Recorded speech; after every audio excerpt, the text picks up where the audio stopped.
Exercise 3.5 question number 4 fourth part. ये question important है। आपके जो भी टाइम स्पीड डिस्टेंस वाले क्वेश्चंस होंगे किसी भी चैप्टर के, जहां पे स्पीड दी हो या टाइम एंड वर्क वाले क्वेश्चंस होते हैं, इसी में आगे भी आएंगे वो क्वेश्चंस। वो सारे इंपॉर्टेंट क्यों हैं, उनमें से कोई ना कोई एक आपको पेपर में मिलेगा, बिकॉज वो क्वेश्चंस में मैक्सिमम गलती होती है। तो आपको ऐसे क्वेश्चंस के बारे में करना क्या है, आपको रोज एक बार इनको रिवाइज कर लो, या पेपर से पहले ऐसे क्वेश्चंस की लिस्ट बना लो। पेपर से 3-4 दिन पहले, जैसे प्रेपरेटरी हॉलिडे होते हैं, एक दिन पहले समझ लो, रट्टा मारो, अगले दिन सॉल्व करो। पेपर में आया तो ठीक है, नहीं आया तो भूल जाओ। राइट, देयर आर क्वेश्चंस जो जल्दी समझ नहीं आते हैं, आ जाते हैं विद प्रैक्टिस। जितनी बार करोगे उतनी बार मैं समझाऊंगी, आपको नेक्स्ट टाइम भी देखना है कि उसको पहली बार समझे, नहीं समझ में आया, घर जाके किया, दूसरी बार मैंने समझाया, क्या मुझे पहले से अच्छा समझ में आया कि नहीं। राइट, आपको याद नहीं आएगा ऐसे करना है, जब मैं कहूंगी करो, आपको फिर से मैं करवाऊंगी तो याद आएगा कि हाँ ऐसे किया था, अब समझ में आ गया। तो वही हमें हर बार इस क्वेश्चंस पे ट्राई करना है, घबराना नहीं ऐसे वाले क्वेश्चंस को, ये मुश्किल ही होते हैं, जल्दी समझ नहीं आते। ठीक है, सो 2 places are 100 meters apart, A and B 100 meter apart है on a highway. Now what happens, one car starts from A, another from B, they travel in the same direction. Same direction में चलते हैं, तो वो कहीं चलेंगे तो सीधी line में ही ना, they'll move in a straight line only. तो कहीं जाकर पॉइंट सी पर मिलते हैं, पॉइंट सी को मैंने बोल दिया उनका meeting point. Now what happens when they move in the same direction, वो जाकर मिलते हैं आफ्टर 5 hours. कंटिन्यूअसली ए ने कार चलाई 5 घंटे के लिए, कंटिन्यूअसली बी भी चला रहा है। It's like a police chasing a thief. Police ने यहाँ से स्टार्ट किया, थीफ ने यहाँ से स्टार्ट किया, तो police has to travel faster than the thief, so in order to catch the thief उसको अपनी गाड़ी की स्पीड तेज करनी पड़ेगी, तभी आप ओवरटेक कर पाओगे। तो जब ओवरटेक किया 5 घंटे लगे, तो 5 घंटे में अगर यहाँ पर खड़े होकर कार ए देख रही है ना, तो वो कहेगा यार मैं तो इतना ए बी और बी सी चलकर आया हूँ। In 5 hours car A has travelled, car from A कह लो या car A has travelled A B plus B C, और कार बी ने कितना ट्रेवल किया है, ओनली बी सी। समझ में आ गया, C is the meeting point, car A has travelled A B plus B C, car B has travelled B C. A की स्पीड को हमने ले लिया, मैंने एक क्वेश्चन कल पूरा लिखवा दिया था, let the speed of car A B x kilometre per hour, let the speed of car B y kilometre per hour. Clear हो गया। तो इसके बाद कार ए कितना डिस्टेंस चल रही है, हम कैसे निकालेंगे, distance is equal to speed into time. Car A का टाइम है 5 hours, स्पीड है x किलोमीटर पर आवर, तो डिस्टेंस कितना हो जाएगा 5x। दैट मीन्स कार ए के लिए उसने जो distance A B plus B C जो कि है ए सी ट्रेवल किया है, that is equal to 5x kilometre. समझ में आ गया। हम डिस्टेंस के साथ इक्वेशन फॉर्म कर रहे हैं, कभी टाइम के साथ होती है, कभी स्पीड के साथ होती है, यहाँ पे डिस्टेंस के साथ सबसे इजी है। कैसे, ठीक है ना। हाँ, car B has travelled, B की स्पीड हमने ली थी y किलोमीटर पर आवर, चली वो भी 5 घंटे के लिए है, तो BC डिस्टेंस कितना आ गया 5y। देखो AC कंप्लीट डिस्टेंस है 5x kilometre, BC complete distance है 5y किलोमीटर, है ना। तो हमारी इक्वेशन हमने कहा था AB plus BC is equal to AC। AB कितना है 100, BC कितना है 5y, और AC कितना है 5। कि A ने 5x डिस्टेंस कवर किया है, वो हमेशा y के डिस्टेंस से 100 ज्यादा होगा, जो इनिशियल स्टार्ट था जो B को मिल गया। अगर आप देखोगे स्पोर्ट्स डे होता है, एक रनर को पीछे रखते हैं, एक को आगे रखते हैं, है ना। तो हम कहते हैं ना किसी को हेड स्टार्ट मिलता है, व्हेन यू ड्रॉ लॉट्स, कभी कभी रेसेस में होता है किसी को हेड स्टार्ट मिलता है ना। और उसके बाद भी दूसरा रनर अगर जीत जाता है तो हम कहेंगे वो फास्ट था यार, उसको एक एडवांटेज भी मिला और उसने उस एडवांटेज का फायदा नहीं उठाया। होता है ना ये, है ना, हेड स्टार्ट किसी किसी रनर्स को मिलता है। रिले रेस में नहीं, सेम टाइम होता है। When you have an head start ना, हेड स्टार्ट का मतलब है कि ये स्टार्टिंग लाइन है, किसी को यहाँ पर खड़ा करते हैं, किसी को और किसी को पीछे किया होता है और किसी को बिल्कुल यहाँ खड़ा किया, not in the circular one, not in the circular one. That is what I understand. May be rules में आप स्पोर्ट्स पर्सन भी हो, साथ साथ भी कुछ फर्क भी हो सकता है, but this is what I understand from head start, कि किसी को एक इनिशियल सेम लीनियर ट्रैक पे अगर स्टार्ट मिले तो उसको हेड स्टार्ट बोलते हैं, कर्व में नहीं बोलते। कर्व में अंदर वाले को भी सबसे दूर खड़ा करते हैं ना, सर्कल्स में ये होता है स्पीड। चलो वो अलग डिस्टेंस है, वो अलग कॉन्सेप्ट है, बहुत लंबा कॉन्सेप्ट है, अगर करने बैठोगे कॉम्पिटिशंस में सिर खप जाता है। और अगर एक बार वो समझ लिया ना, ये क्वेश्चन कुछ भी नहीं है इसका, ये बहुत जल्दी समझ में आते हैं कि हमारा डिस्टेंस कैसे बना, स्पीड कैसे बनी, इक्वेशंस कैसे बनी, right. That's what I said. आप जितना मर्जी टाइम स्पीड डिस्टेंस पढ़ लो, जितना मर्जी इसमें सर्कुलर रेसेस आती हैं, बहुत सारी आती है, ट्रेन ट्रैवल कर रही हैं, ट्रेन ओवरटेक कर रही हैं एक दूसरे को, जितना मर्जी समझ लो, फॉर्मूला ले देकर यही रहता है। आपकी अपनी अंडरस्टैंडिंग के हिसाब से इक्वेशन चेंज होती रहेंगी। फॉर्मूला अगर एंड में बनाओगे ना, मोड़ तोड़कर यही फॉर्मूला यूज कर रहे हो हर बार, और इसी से इक्वेशंस फॉर्म होती। तो हमेशा ये फॉर्मूला लिखना, क्वेश्चन करना, how can I calculate distance, what is the speed, what is the time. समझ में आ गया। टाइम स्पीड डिस्टेंस पे जब भी आपको कोई क्वेश्चन दिखेगा तो you will always say ask yourself, right this formula, distance कैसे निकलेगा, मुझे दिया क्या हुआ है, जैसे यहाँ पे 5 आवर्स दिया है तो I will put hours here. फिर आप देखोगे आपने वेरिएबल किसको लिया है, डिस्टेंस को या स्पीड को। डिस्टेंस आपको दिया हुआ है, इनिशियल 100 का स्टार्ट है, लेकिन वो इनिशियल 100 है, क्या उन्होंने इतना ही डिस्टेंस कवर किया है? नो, उन्होंने ज्यादा डिस्टेंस कवर किया है। बी ने अलग डिस्टेंस कवर किया है, ए ने अलग डिस्टेंस कवर किया है, ठीक है। तो ए का डिस्टेंस क्या आएगा, ए की स्पीड x है, तो ए का डिस्टेंस हो गया 5x, बी का डिस्टेंस कितना हो गया 5y। दोनों में फर्क क्या है, 100 का। किसका डिस्टेंस ज्यादा है, ए का, तो 5x is equal to 5y plus 100। समझ में आ गया। इसको ऐसे ही याद करना है, क्लियर हो गया। इसके बाद आता है second, if they move in the opposite direction and mind it, लिखा हुआ है टुवर्ड्स ईच अदर। ऑपोजिट ये मत कहना ये यहाँ जा रहा है, ये यहाँ जा रहा है, ठीक है। जब भी टाइम स्पीड डिस्टेंस के क्वेश्चंस में बात होती है और वो क्वेश्चन वैलिड है, इनवैलिड क्वेश्चन नहीं है, तो हम यही कहेंगे they move in opposite direction towards each other. एक दूसरे की तरफ आ रहे हैं, एक फ्रेंड अपने घर से चला, दूसरा दूसरे से, और रास्ते में कहीं मिले, ठीक हो गया। सो दे मीट इन 1 आवर। इस 1 आवर में ए ने डिस्टेंस कितना कवर किया होगा, 1 into x, बी ने कितना किया होगा 1 into 1, ठीक हो गया।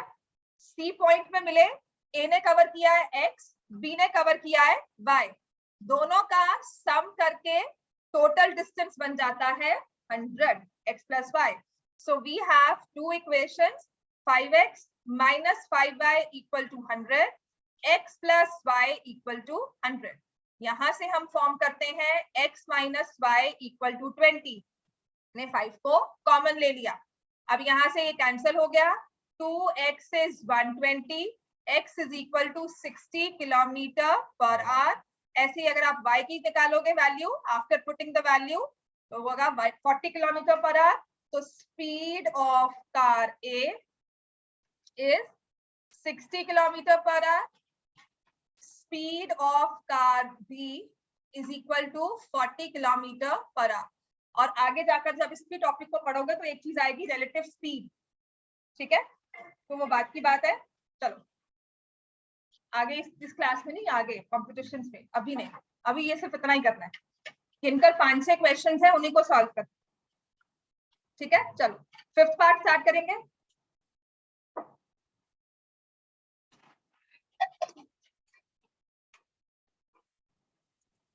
Fifth part is geometrical questions. Geometry के बेसिस पर हम लीनियर इक्वेशंस फॉर्म करते हैं on the basis of geometry.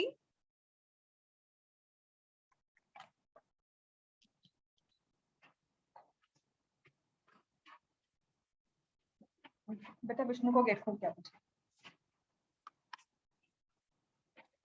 Fifth part, the area of a rectangle.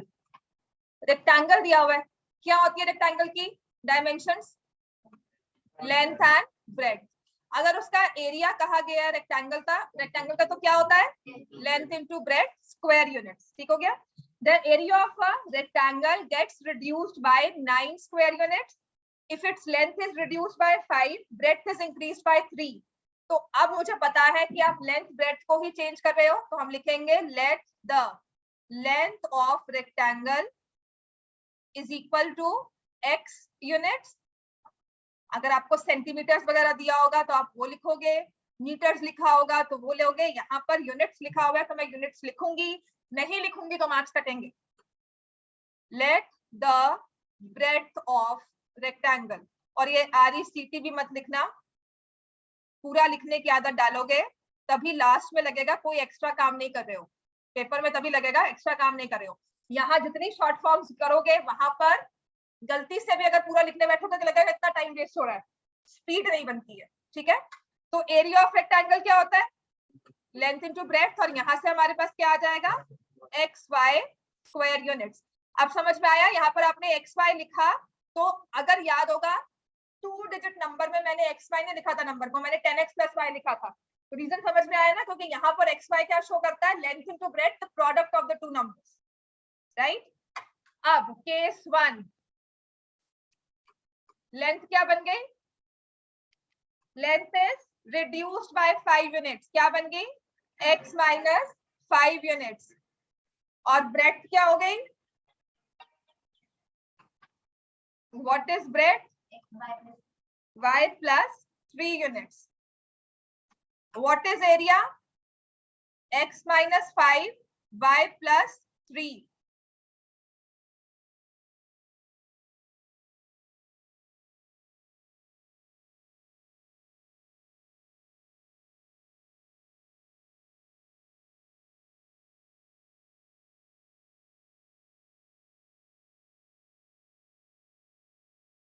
Length is x - 5, breadth is y + 3.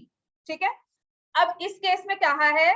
Area gets reduced by 9 square units. कौन सा area छोटा होगा? नया वाला कि पुराने वाला? नया वाला. नया वाला एरिया कौन सा है? x - 5 y + 3. ये एरिया छोटा है. कितना छोटा है? 9. किससे छोटा होगा? पहले वाले से. तो इक्वेशन क्या बन गई? xy - 9.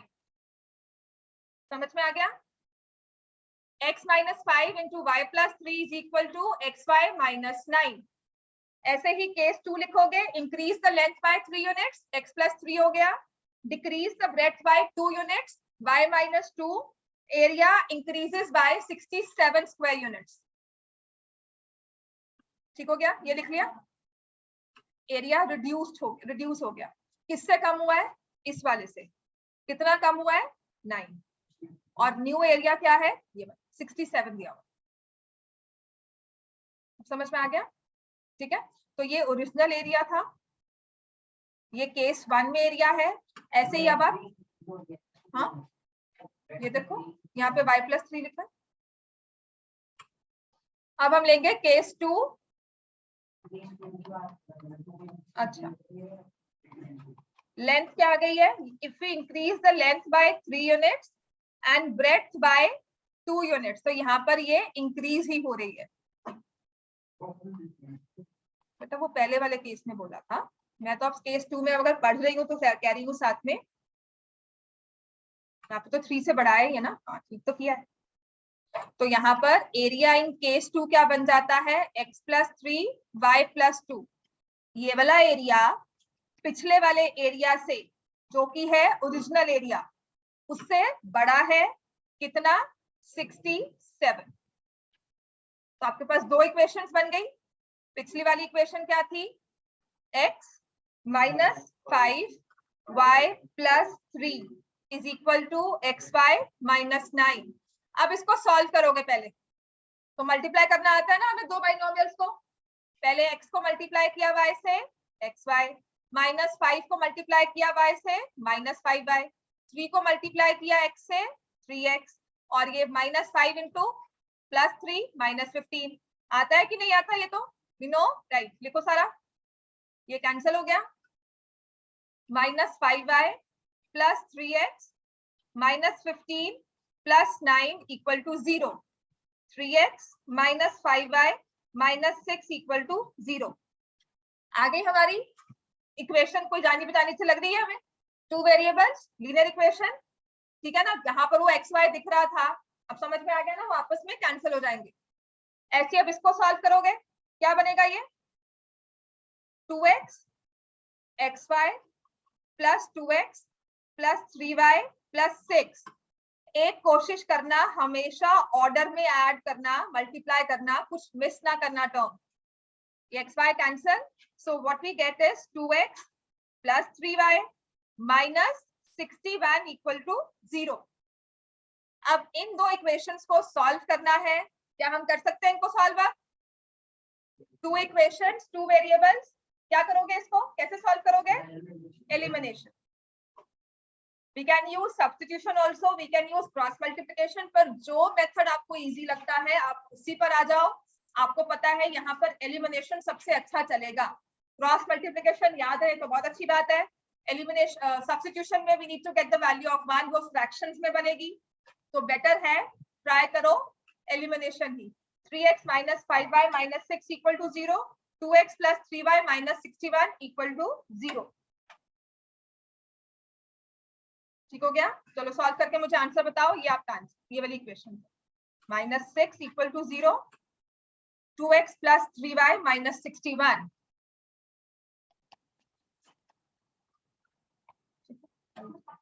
जा रहे हो?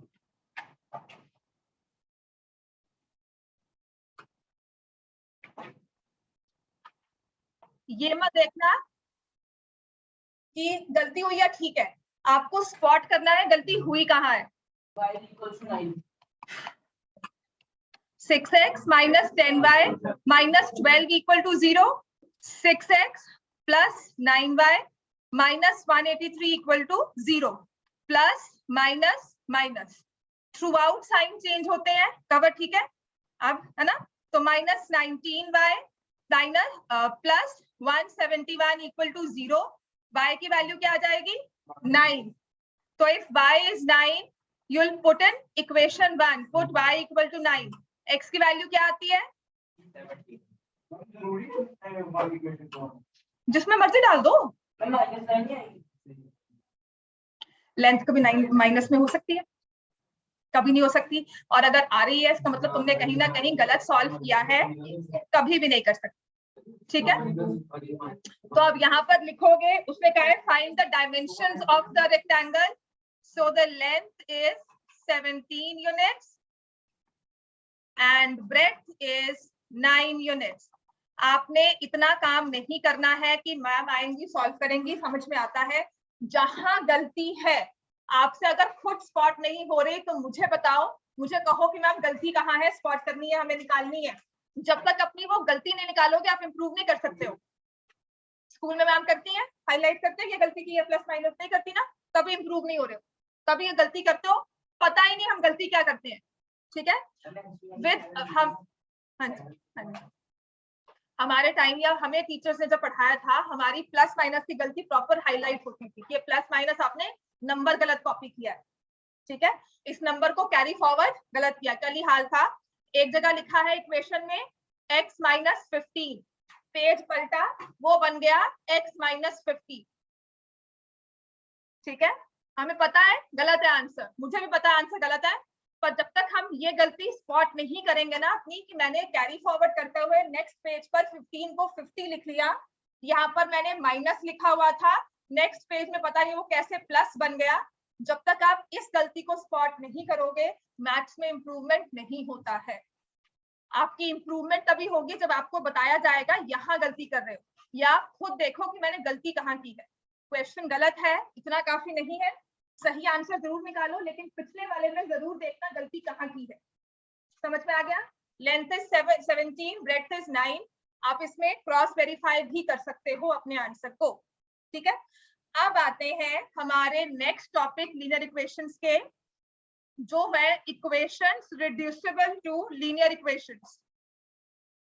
इक्वेशंस रिड्यूसिबल, ऐसी इक्वेशंस जो लीनियर इक्वेशंस लगती नहीं है या कुछ उससे कॉम्प्लिकेटेड लगती हैं, ठीक है। आरुष आपको समझ में आ रहा है? हाँ जी आ रहा है। ठीक है, ऐसी इक्वेशंस जो लगता है कि लीनियर इक्वेशंस जैसी हैं, लेकिन कुछ हम उनमें सब्स्टिट्यूशन करके, कुछ उनमें अरेंजमेंट्स करके हम उसे अपने डिजायर्ड फॉर्म में लेकर आते हैं। फॉर एग्जांपल 17, ऐसी इक्वेशंस को हम बोलेंगे they are reducible, not directly linear equations but reducible to linear equations. ठीक है, जैसे कि उसने फर्स्ट में दिया है 2/x plus 3/y is 13, 5/x minus 4/y equal to -2। In equations में हमें क्या करना है?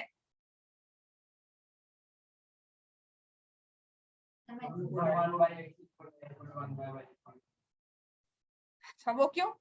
अच्छा, इसमें क्या, हाँ, हमारी जो लीनियर इक्वेशंस थी ना, हमने उसमें कहा था linear equations in one variable, right? Linear equations in one variable. और इक्वेशंस की, एक्सप्रेशंस की बात की थी लास्ट ईयर, आपको बहुत बार कहा होगा पॉलिनोमियल या इक्वेशन तभी बनती है, क्या करें, पॉलिनोमियल या इक्वेशन तभी बनती है जब उसमें x की पावर क्या होती है, positive integer. It is a natural number. X raised to power 1/2, x raised to power 2/3 is not an equation. It's not a polynomial. याद है ना, आप इस 2/x को पॉलिनोमियल्स की कैटेगरी में नहीं लेकर आते थे। अब यहाँ पर जो हमें एक्सप्रेशन दिया हुआ है ना, उसमें x और y जो है वो इन द डिनोमिनेटर है, उनकी पावर नेगेटिव है। तो ऐसी इक्वेशंस को हम लीनियर इक्वेशंस नहीं कह सकते, इसको लीनियर टर्म कह सकते हैं, लीनियर पॉलिनोमियल नहीं कह सकते। तो ऐसी इक्वेशंस को हम सॉल्व कैसे करते हैं? डायरेक्टली भी सॉल्व हो जाता है, पर इसका जो टेक्निकल वे आउट होगा, आप ये लिखोगे लेट 1/x, जो x है वो है डिनोमिनेटर में, मतलब 2 मल्टीप्लाई हुआ है 1/x। ठीक हो गया? तो हम 1/x को ले लेते हैं as a and 1/y as b।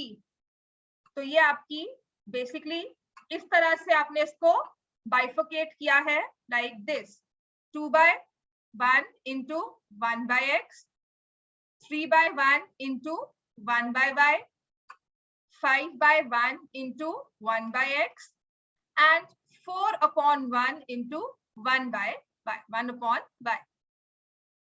ठीक हो गया? आपके पास प्रोडक्ट बन जाएगा, यहाँ पे 3xy आ जाएगा। आपकी ये इक्वेशन लीनियर नहीं रहेगी, आपकी ये इक्वेशन क्वाड्रेटिक हो जाएगी। ठीक है, तो उसको भी सॉल्व करने का वे होता है, लेकिन हमने इजी वे निकालना है, और जो हमारे प्रिंसिपल्स जो हम थ्योरेटिकली भी पढ़कर आए हैं कि वो सारी कंडीशंस फुलफिल हो, उसके साथ निकालना है, इसीलिए हम ये करते हैं। प्रोडक्ट इस इक्वेशन में 2/x plus 3/y equal to 13, 5/x minus 4/y equal to -2। x and y are in the denominator respective, अपनी अपनी जगह पर x और y डिनोमिनेटर्स में है। x और y का डिनोमिनेटर में होने का मतलब है कि इसकी पावर नेगेटिव है ना, रेसिप्रोकल होकर ऊपर जब आएगा तो ये हो जाएगा 2 raised to power x minus 1। अब मैं बोल रही हूँ लीनियर इक्वेशंस, वो पॉलिनोमियल ही नहीं है, तो इक्वेशन हम कैसे फॉर्म कर सकते हैं उसके साथ? तो ऐसे वाली केस को अपने स्टैंडर्ड में, अपने पूरी कैटेगरी में लाने के लिए ना, हम यहाँ पर इसका एलसीएम नहीं लेते। एलसीएम लोगे तो क्या आएगा, 2y 3x is equal to 13xy। अब इस xy को कैसे सॉल्व करें? क्योंकि यहाँ पर वेरिएबल की पावर 1, यहाँ वेरिएबल की पावर 1, पूरे टर्म की पावर हो जाएगी 2। ठीक है, बात मैं कर रही हूँ लीनियर इक्वेशंस और बना मैं क्वाड्रेटिक रही हूँ, डिग्री 2 में बना रही हूँ। तो ऐसा नहीं करना। इसको इजी वे में सॉल्व करने के लिए हम क्या करते हैं कि जो हमारी वेरिएबल्स रेसिप्रोकल में है उसको मैंने सब्स्टिट्यूट कर दिया एज a एंड b। अब x को a नहीं पुट कर रहे हैं, 1/x को, बेसिकली उसको रेसिप्रोकल से हटाना है। ठीक है, उसको डिनोमिनेटर से हटाना है, तो मैंने 1/x को लिया a, 1/y को लिया b। समझ में आ गया? तो 1/x is a, 1/y is b। अब यहाँ पर जब आप पुट करोगे तो आपकी इक्वेशन क्या बन जाएगी, 2a plus 3b equals to 13, है ना, ये वाला 2a plus 3b equal to 13, 5a minus 4b equal to -2। अब क्या हमारी ये इक्वेशंस चाहे वेरिएबल्स a b है, पर हमारे गिवन फॉर्मेट में जो अब तक पढ़ते आ रहे हैं उसमें आ गई, है ना। चलो अब सॉल्व करो इसको। हाँ, एलिमिनेशन से विल मल्टीप्लाई दिस विथ 5 और इसको मैं मल्टीप्लाई कर रही हूँ 2 से। 10a plus 15b is equal to 65। 10a minus 8b is equal to -4. Need to change the signs also. तो यहाँ पर ये खत्म हो गया। 15 प्लस 8 कितना हो गया?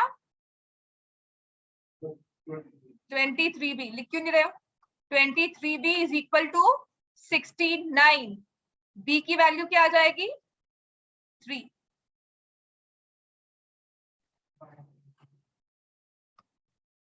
Put b as 3. Any one of the equations, किसी भी एक में पुट कर दो b की वैल्यू 3। तो I'll put it here। ठीक है, इस वाली इक्वेशन में, क्योंकि पहली वाली इक्वेशन सबसे इजी अप्रोचेबल होती है, हम उसमें पुट कर देते हैं। किसी मर्जी में पुट कर दो। 2a plus 9b is equal to 13। 2 plus 9 not b, है ना, क्योंकि b तो 3 ऑलरेडी पुट कर दिया है। 2a is equal to 4। तो a की वैल्यू आ गई मेरे पास 2, है ना।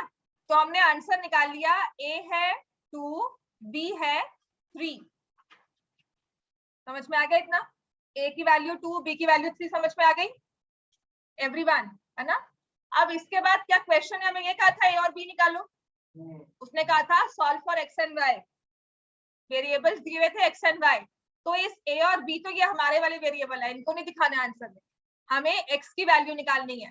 तो आपको लिखा गया है x 1/x is equal to 2। तो x की वैल्यू क्या हो जाएगी? 1/2।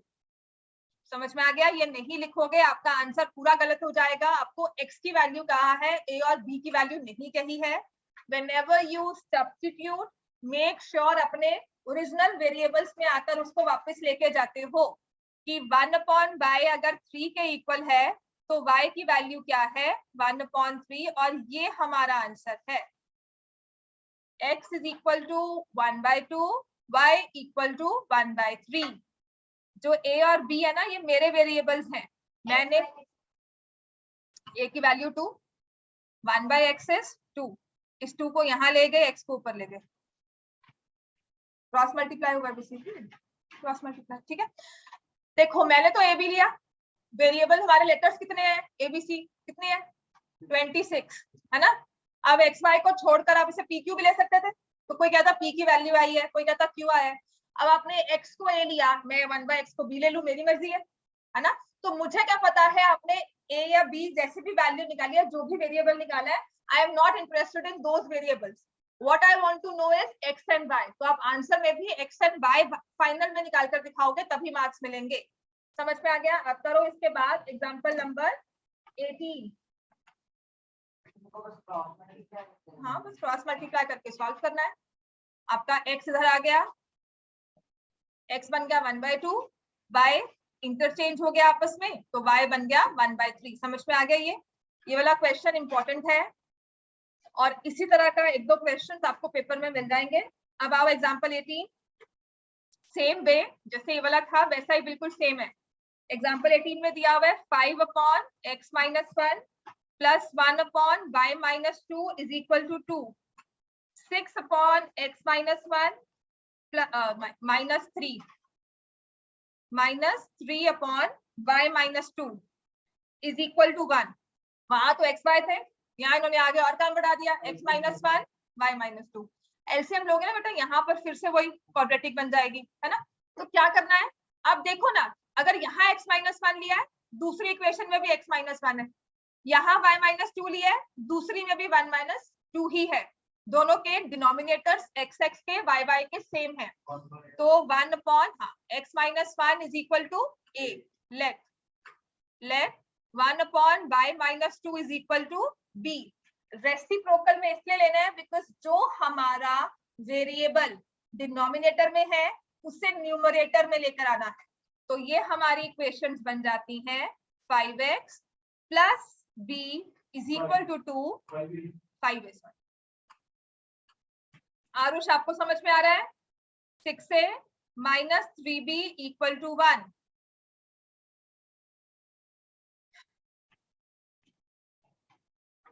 आरुष जी आया समझ। समझ में आ गया? ठीक। हाँ जी। हाँ जी ठीक। तो अब इसमें अगर मैं एलिमिनेशन करती हूँ, हाँ जी मुझे पता है, तो तुम अपना स्माइल निकल दिया तुम्हारी, मल्टीप्लाई करेंगे यहाँ 3 से। काम करो, मुझे पता है तुम किस बात पे हंसते हो किस पे नहीं हंसते हो। चलो यहाँ पे इनको मल्टीप्लाई किया 3 से, तो ये आ जाएगा 15a plus 3b equal to 6, 6a minus 3b equal to 1. Do I need to change signs here? Yes. No. Do I need to change signs here?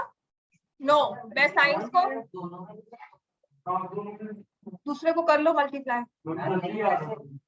30 किसमें? आपने 5 और 6 से किया, मैंने 3 से किया है। ठीक है? हाँ जी।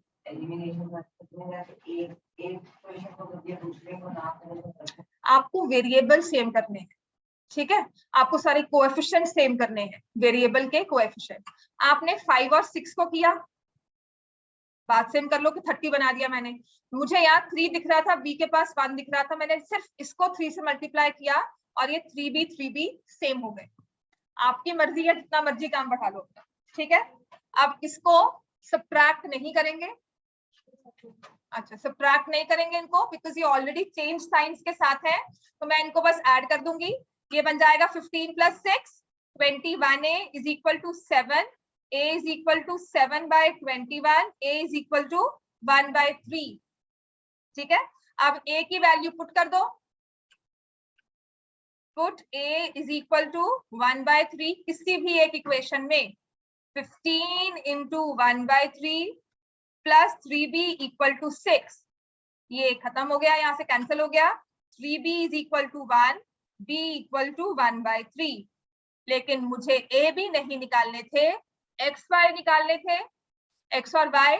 तो मैं लिखूंगी 1 अपॉन x माइनस 1, ये a के इक्वल था, a आया है 1 by 3 के इक्वल। तो इसका मतलब हुआ x minus 1 is equal to 3, cross multiply कर दिया। ठीक है, तो x की वैल्यू हमारे पास क्या आ गई? 4, x इज इक्वल टू 4। समझ में आ गया? अब ये आपने जो a और b निकाले, उन्हें जहां पर हमने सब्स्टिट्यूट किया है a b को x और y को एज a b, वहां पर इसको लेकर जाओगे।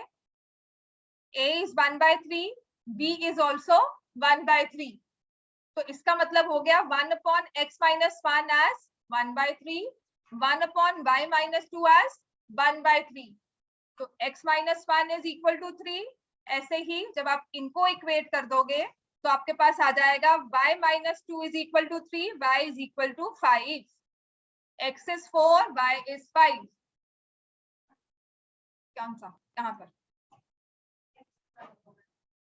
क्यों? x a की वैल्यू आ गई 1 by 3, तो पुट करो इसको। आप इसे लिखोगे 1 upon x minus 1 as 1 by 3। ये लिखा है? हाँ ठीक हो गया बेटा। आपका जो क्वेश्चन है उसी में देखेंगे तो x की value is 3, x is value is 4, x is 4, y is 5। और ये आंसर है कि जब x 4 होगा तो 5 अपॉन 4 माइनस 1 और y होगा 5, तो 1 अपॉन 5 माइनस 2 विल बी इक्वल टू 2। समझ में आ गया? ये मैं वेरीफाई कर रही हूँ। समझ में आ गया इतना? x की वैल्यू को 4 पुट किया, y की वैल्यू को 5 पुट किया। अब आ जाओ, इस चैप्टर का सबसे इंपॉर्टेंट क्वेश्चन है एग्जाम्पल नंबर 19। ये आपका लीनियर इक्वेशंस में भी आता है, ऐसा वाला क्वेश्चन क्वाड्रेटिक में भी आएगा। ठीक है? हाँ जी। x minus 1 is equal to 1 by 3। ये इसको क्रॉस मल्टीप्लाई कर दो। 3 x minus 1 का एग्जाम्पल दिया कैसे? उधर जाएगी जो x, हाँ ये ऐसे नहीं आएगा, हाँ ये प्लस की टर्म उधर जाएगी तो ये 3 + 1 हो जाएगा, है ना? चलो समझ में आ गया इतना?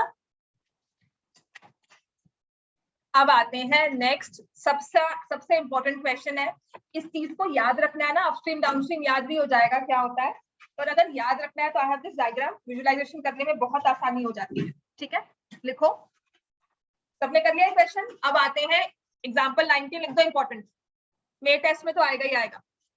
अगर ये वाला क्वेश्चन नहीं होगा तो टाइम एंड वर्क का जो एक्सरसाइज में आ रहा है वो क्वेश्चन, दोनों में से एक तो आता ही आता है, ठीक है। एग्जाम्पल 19, अब हो क्या रहा है, there is this stream going on, एक स्ट्रीम है, नदी बह रही है, उसके ऊपर बोट है। बोट ना आपकी वो वाली मोटर बोट नहीं है, जो आपकी मैनुअल बोट होती है ना, हाँ चप्पू वाली, ठीक है, चप्पू वाली बोट है, तो उसमें मैनुअल लगता है। अच्छा, अगर तो आप जिस डायरेक्शन में जा रहे हो, फॉर एग्जाम्पल जैसे इस डायरेक्शन में नदी बह रही है और आप इसी डायरेक्शन में जा रहे हो, है ना, चप्पू चलाने में आसानी होगी मुश्किल होगी? आसानी होगी, है ना। अब पानी जा रहा है इधर, आपको मैं कह रही हूँ यहाँ खींचो, डिफिकल्ट, ठीक है। अब किसको बोलते हैं, इन दोनों मोशंस को, कुछ ना कुछ इन दोनों स्पीड्स को हम एक नेम देते हैं। This is the stream going on like this, ये ऐसे स्ट्रीम जा रही है, आपकी बोट ऊपर है यहाँ पर, ठीक है, और उसे अब जाना है नीचे, तो इसको हम बोलते हैं boat is going down stream. अब ऊपर से ऐसे नीचे भागते हुए आ रहे हो और अपहिल नहीं है, मतलब डाउनहिल टाइम है, मतलब नीचे स्लाइड से भागते हुए आ रहे हो, तो स्पीड बढ़ती है या कम होती है? बढ़ती है, ठीक है। तो बोट की आपकी स्पीड है x किलोमीटर पर आवर और स्ट्रीम की स्पीड है y किलोमीटर पर आवर और मीटर पर सेकेंड, व्हाटएवर यूनिट्स आपको दिए होंगे। तो आपकी इनफैक्ट जब बढ़ जाएगी तो स्पीड कितनी बन जाएगी, x plus y kilometre per our.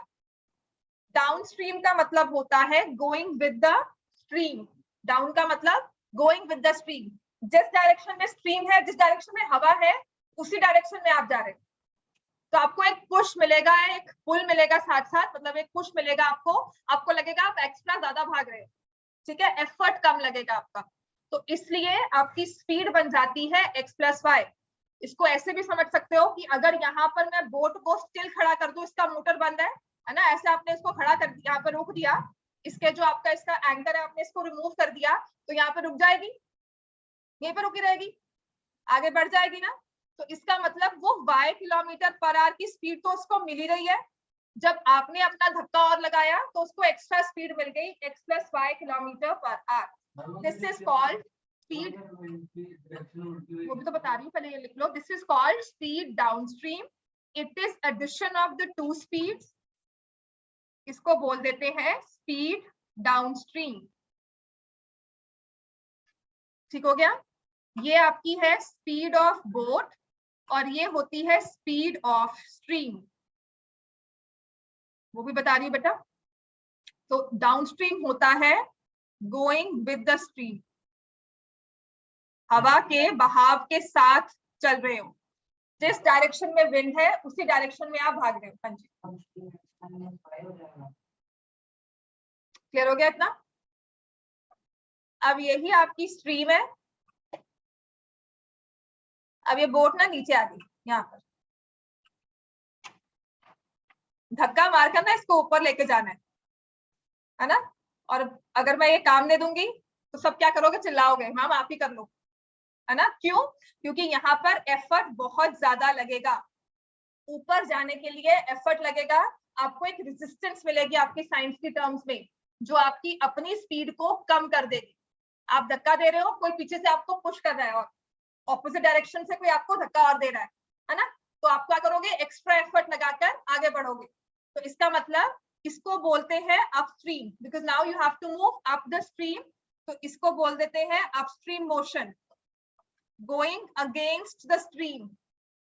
आपका मतलब है नीचे से ऊपर चढ़ना है, पहाड़ दे दिया आपको, नीचे से ऊपर चढ़ना है, टाइम लगेगा, ऊपर से नीचे आना है, इजीली आ जाओगे, इजी आने में स्पीड बढ़ गई, मुश्किल से आने में, एफर्ट लगाने में स्पीड कम हो गई। अब आपकी स्पीड ज्यादा होगी तभी ऊपर चढ़ोगे, वरना पीछे पीछे, ठीक हो गया, राइट। तो हमेशा बोट की स्पीड ज्यादा है बिकॉज उसने डिस्टेंस कवर किया है, तो डिस्टेंस कवर करने में उसको टाइम लगा होगा, ठीक है, ज्यादा टाइम लगा होगा। तो स्पीड अपस्ट्रीम क्या हो जाती है, difference of the two speeds, इसको बोलते हैं going against the speed, against, going against the stream. समझ में आ गया इतना हमें। अब आ जाओ अपने क्वेश्चन पर, जो बहुत इजी हो जाता है अगर इस चीज को याद कर लो। डाउनस्ट्रीम मतलब आप स्लाइड से नीचे आ रहे हो, रैंप से नीचे भाग कर आ रहे हो, है ना, और अपस्ट्रीम मतलब नीचे खड़े हो और आपको मैम कह रही है 5th फ्लोर तक जाकर आओ, चाहे स्लाइड ही है चाहे रैंप ही है ना, धुआं निकलेगा एक बार ऊपर चलते चलते, है ना, सीढ़ियां ऊपर चढ़नी है, ऊपर चढ़ना और नीचे आना, समझ में आ गया इतना में। अब आते हैं एग्जाम्पल 19। अब इस क्वेश्चन में यूज करेंगे, कॉन्सेप्ट आपका वही है, distance is equal to speed into time, बस स्पीड की इंटरप्रिटेशन डिफरेंट हो गई है। A boat goes 30 kilometre upstream and 44 kilometer downstream in 10 hours, और वही सेम बोट 13 hours में it can go 40 kilometer upstream and 55 kilometer downstream. Determine the speed of the stream and the speed of boat in still water. Boat की speed निकालो, अपनी speed क्या है, और नीचे जो स्ट्रीम चल रही है, क्योंकि हमें अप और डाउन दिया हुआ है तो उसके हिसाब से निकालो। तो पहले तो वेरिएबल्स कौन से लेने हैं हमने, very good, X and Y. X क्या शो करेगा, किस चीज को हमें वेरिएबल की फॉर्म में लेना है, speed of the boat in still water, speed of the stream, ठीक है। इसमें हम लिखेंगे let the speed of boat in still water, speed of boat in still water x kilometre per our. आपको टाइम आवर्स में दिया हुआ है, डिस्टेंस किलोमीटर में दिया है, तो आप स्पीड को भी किलोमीटर पर आवर में ले लोगे। Let the speed of stream is equal to y kilometre per hour. अब आप बताओगे व्हाट इज स्पीड डाउनस्ट्रीम, क्या होती है, प्लस या माइनस, प्लस। डाउनस्ट्रीम मतलब राम से नीचे आ रहे हो, स्लाइड कर रहे हो नीचे, पार्क में स्लाइड्स लगी होती है ना, नीचे आ रहे हो तेज स्पीड से, ठीक है। तो it will be x plus Y, और उसी स्लाइडर पे नीचे से ऊपर जाना है, तो स्पीड अपस्ट्रीम, तो क्या हो जाएगा, डिफरेंस या सम, डिफरेंस। बोट की स्पीड से स्ट्रीम की स्पीड को माइनस करेंगे। Now the question says boat चली है 30 kilometre upstream, 30 kilometre upstream, upstream वाली स्पीड पे चली होगी, है ना, और टाइम निकालना है तो डिस्टेंस अपॉन स्पीड होगा।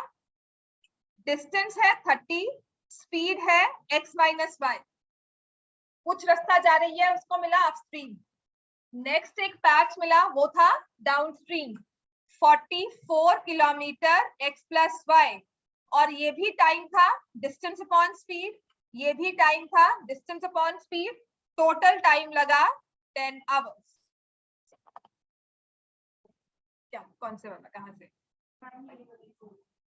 आप देखो 30 क्या है, it goes 30 kilometre upstream, upstream पे अपस्ट्रीम की स्पीड चलेगी, ठीक है। तो अपस्ट्रीम की स्पीड क्या है, x माइनस वाई, ये क्या है, डिस्टेंस, आपको दिया हुआ है टाइम, तो आप टाइम निकालोगे कि अपस्ट्रीम जाने में उसे 30 किलोमीटर टाइम कितना लगा। माइनस क्यों आएगा, ठीक है। पहले मैं गई, बहुत तेज हवा चल रही थी, बहुत मुश्किल से हम आगे वाले पैच तक गए, बोटिंग कर रहे हो, ठीक है। तो पहला एक पैच मिला आपको स्ट्रीम का, रिवर का, जिसमें आपका डिस्टेंस जो जबकि आपकी स्पीड थी, मतलब आपका जो फ्लो था वो अपस्ट्रीम था, तो वो 30 किलोमीटर का पैच था, आपका कुछ टाइम लगा होगा वहां पर। उसके बाद थ्रू आउट सेम जर्नी में आपका डाउनस्ट्रीम का पैच था, इन दोनों को मिलाकर टाइम लगा 10 आवर्स। बोथ ऑफ देम, इसने लिखा है it can go 30 upstream 44 downstream, talking of one journey. मैं फोन एक तो साइड पर रख दो, हाँ डालो, बिल्कुल डालो, स्विच ऑफ भी कर सकते हो। तुम ये मत सोचो मेरे को नहीं दिख रहा है या मैं इग्नोर कर रही हूँ, उसकी नजर बिल्कुल वहां थी, कब से पीछे वाली थी, एक तक हिल नहीं रही थी। तुम्हारी नोटबुक में तो कुछ अच्छा लिखा नहीं होगा, हाँ कि वो देख रहा है, हाँ। मैं क्यों पूछूं किसी से, अगर मैं बोल रही हूँ तो मैं वैलिडली बोल रही हूँ कि ऐसे तुक्का नहीं मारती हूँ मैं। मैंने कहा था ना बहुत फाइन डिस्टेंस एक वो डिफरेंस होता है बिटवीन बदतमीजी एंड शरारत, ठीक है। मिस्टीवियस ठीक हो, कभी कभी कमेंट्स पास करते हो ठीक है, लेकिन जहां बदतमीजी करोगे वहां पे बिल्कुल बाहर। समझ में आ गया 30/x-5? अब समझ में आ गया। दोनों हम एक जर्नी की बात कर रहे हैं। Same way it can go 40 kilometre upstream 40/x-5 and 55 downstream x+5, time लगा 13 आवर्स। ये आपकी दो इक्वेशंस बन गई, दो वेरिएबल्स हैं x y, इनको हम एलसीएम नहीं लेंगे, इसमें हम सब्स्टिट्यूशन करेंगे जो कि होगा आपका होमवर्क, ठीक है। और इसकी जो भी एक्स्ट्रा वर्कशीट्स होगी इन दो एक्सरसाइजेस की, मैं क्लास वर्क होमवर्क दोनों आपको इकट्ठे दूंगी, आप घर पे सॉल्व करके आओगे, राइट, क्योंकि मुझे ये चैप्टर खत्म करवाना है।